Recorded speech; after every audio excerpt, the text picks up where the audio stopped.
جیسا کہ ہماری پچھلی ویڈیو میں آپ نے حضرت سیدہ رابعہ بصری کے حالات زندگی کے بارے میں جانا، لیکن کیا آپ نے حضرت رابعہ بصری کے چند ارشادات سنے ہیں؟ اور کیا آپ یہ جانتے ہیں کہ وہ کس قدر اللہ تعالیٰ کے احکامات کی پابندی اور اللہ کے خوف سے ڈرنے والی خاتون تھی؟ کیا آپ یہ بھی جانتے ہیں کہ ان کو کس قدر اللہ کا قرب حاصل تھا؟ اور کیا آپ کو ان کی وفات کے بارے میں معلوم ہے؟ یہ سب معلومات جاننے کے لیے ہماری اس ویڈیو کو اینڈ تک لازمی دیکھیے۔ ایک مرتبہ رابعہ بصری سے پوچھا گیا کہ کیا آپ شیطان سے نفرت کرتی ہیں؟ رابعہ بصری نے جواب دیا کہ خدا کی محبت نے میرے دل میں اتنی جگہ بھی نہیں چھوڑی کہ اس میں کسی اور کی نفرت یا محبت سما سکے۔ حضرت رابعہ بصری نے ننگے پاؤں پیدل بیت اللہ شریف کا حج کیا۔ اللہ عز و جل ان کو جو بھی کھانا عطا فرماتا اس کو احسار کر دیتی۔ کعبہ مشرفہ پہنچتے ہی بے ہوش ہو کر گر پڑی۔ ہوش میں آنے کے بعد اپنے رخسار کو بیت اللہ شریف پر رکھ کر عرض کی، یہ تیرے بندوں کی پناہ گاہ ہے اور تو ان سے محبت کرتا ہے، اب تو آنکھوں میں آنسو ختم ہو گئے ہیں۔ اور پھر طواف کیا۔ سعی کرنے کے بعد جب وقوف عرفہ کا ارادہ کیا تو حائضہ ہو گئیں۔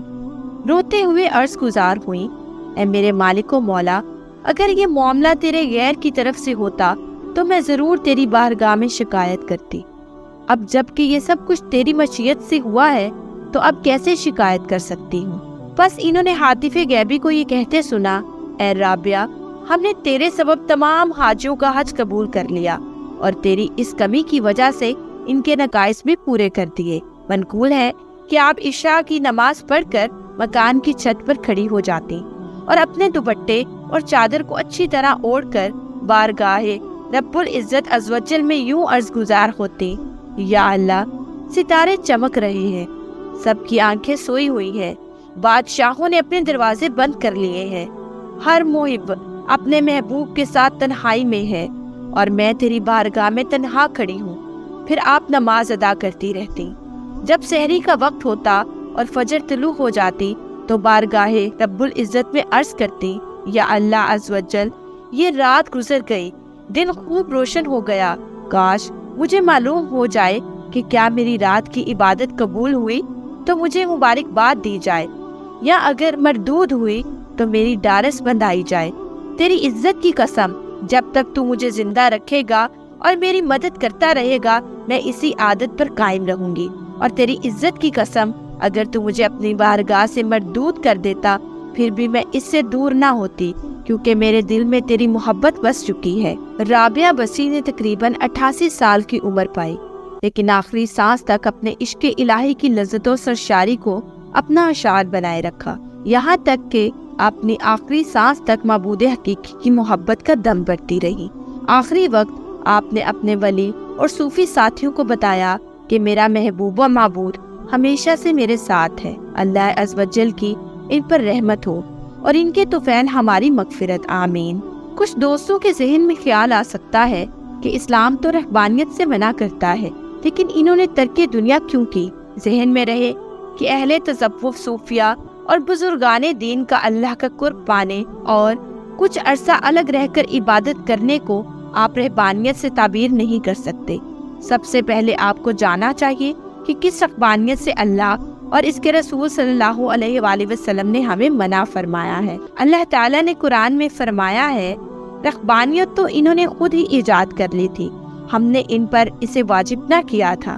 انہوں نے اللہ کی رضا حاصل کرنے کے لیے اسے ایجاد تو کر لیا۔ جب نبی کرم صلی اللہ علیہ وآلہ وسلم نے جہنم کا اور گناہوں کی سزا کا تذکرہ کیا تو بعض صحابہ رضی اللہ تعالی عنہ نے بھی رہبانیت اختیار کرنے کی کوشش کی اور یہ ارادہ کیا کہ وہ رات بھر نمازیں پڑھا کریں گے، ہمیشہ روزہ رکھا کریں گے اور ہمیشہ اپنی بیویوں سے دور رہیں گے، نہ خوشبو استعمال کریں گے، ہمیشہ کھدر کا موٹا ایک ہی لباس زیب تن کریں گے، نہ ہی لوگوں سے میل جول رکھیں گے۔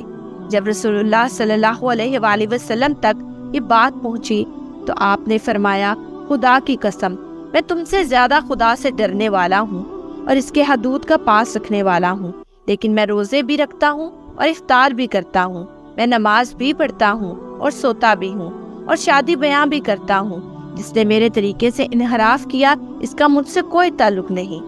اب سوال پیدا ہوتا ہے کہ کیا تصوف رہبانیت کی تعلیم دیتا ہے؟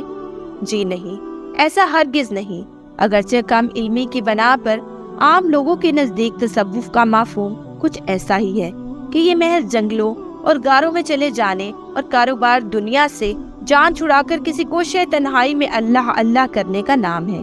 گویا ان کی نظر میں تصوف تعطل اور جمود کی تعلیم دیتا ہے، جبکہ حقیقت یہ ہے کہ تصوف نہ تو جمود و تعطل پر مبنی رغبانیت کی تعلیم دیتا ہے، نہ تصوف محض کسی سلسلہ طریقت سے منسلک ہو جانے تک موقوف ہے۔ تصوف کو غاروں اور جنگلوں میں ذکر و فکر تک محدود کر دینا اس فلسفہ روحانیت کی غلط خود ساختہ تعبیر ہے۔ ایک اور بات ذہن میں رہے، حضرت رابعہ بصری نے ہمیشہ جوانی میں پردہ کیا، اور ان کے مالک اور خاوند کے علاوہ شاید ہی کسی نے ان کا چہرہ جوانی میں دیکھا ہو۔ کچھ اسلامی کتب میں موجود ہے کہ حضرت رابعہ بصری کی شادی بھی ہوئی تھی، لیکن ان کے خاوند کی وفات کے بعد انہوں نے دوبارہ شادی نہیں کی۔ ہاں، ان کے بڑھاپے میں لوگوں نے ان سے ملاقات کی، اور اکثر باتیں جو لوگوں سے ملاقات کی ہیں وہ ان کے بڑھاپے کی ہیں۔ بڑھاپے میں چہرے کے پردے کے وہ احکامات لاگو نہیں ہوتے جو کسی عورت کی جوانی میں ہوتے ہیں۔ احادیث میں کئی بوڑھی عورتوں کے صحابہ سے ملاقات کے واقعات بھی موجود ہیں۔